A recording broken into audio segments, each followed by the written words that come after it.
जबकि अमरीकी हुकूमत की जानिब से दुनिया भर के मुख्तलिफ ममालिक पर सफरी पाबंदियों में पाकिस्तान पर क्या असर पड़ेगा, और इस हवाले से बोल न्यूज़ के नुमाइंदे सुहेल अब्बास ने डैलस में पाकिस्तानी निजाद American immigration attorney Naeem Sakhe से मुलाकात की है। बात की है उनसे ग्रीन कार्ड होल्डर्स के हवाले से। क्या गुफ्तगू हुई आपको दिखाएंगे।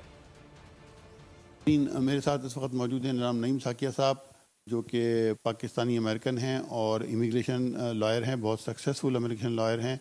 नईम साकिया साहब, आप बताना पसंद करेंगे कि इस वक्त जो एक खसूसी बयान आया है ग्रीन कार्ड होल्डर्स की वजह से, जिसकी वजह से पूरी अमेरिका में जो है एक बेचैनी की लहर सी दौड़ गई है, तो आपकी महाराना क्या कहती है कि वो क्या इसमें किस तरीके की पॉलिसी गवर्नमेंट है और इसमें क्या क्या आगे मुस्तकबिल में पॉसिबिलिटीज़ है? जो खबरें आ रही हैं वो ये हैं कि उसमें 43 ममालिक की लिस्ट है और उनको 3 ग्रुप्स में डिस्ट्रीब्यूट किया गया है।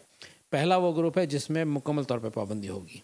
दूसरा वो ग्रुप है जिसमें स्क्रूटनी ज़्यादा होगी, लेकिन उनको वीज़े दिए जाएंगे, लिमिटेड वीज़े दिए जाएंगे। और तीसरा ग्रुप है जिसमें ये कहा जाएगा कि उन ममालिक की हुकूमतें कुछ इक़दाम लें, अगर 60 दिन के अंदर ले लेती हैं तो उन ममालिक के शहरी जो हैं वो मुबर्रा होंगे इससे, लेकिन अगर वो इक़दाम नहीं लेते तो फिर प्रॉब्लम्स होंगी। अब वो इक़दाम क्या होंगे, कौन सी हुकूमतें होंगी, क्या उनका रेस्पॉन्स होगा, ये तो अभी देखना बाकी है। लेकिन जहाँ तक वो लोग जो ग्रीन कार्ड होल्डर हैं, चूँकि ये कानूनी तौर पे लाजमी है कि वो यहाँ पे रहें, लिहाजा इस बात की पाबंदी लगना कि वो ना आ सकें बहुत मुश्किल लगता है। इस बात का इम्कान ज़्यादा है कि ग्रीन कार्ड होल्डर उससे एग्जम्प्ट होंगे। सब्सक्राइब करें और बेल दबाएं ताकि कोई खबर रह न जाए।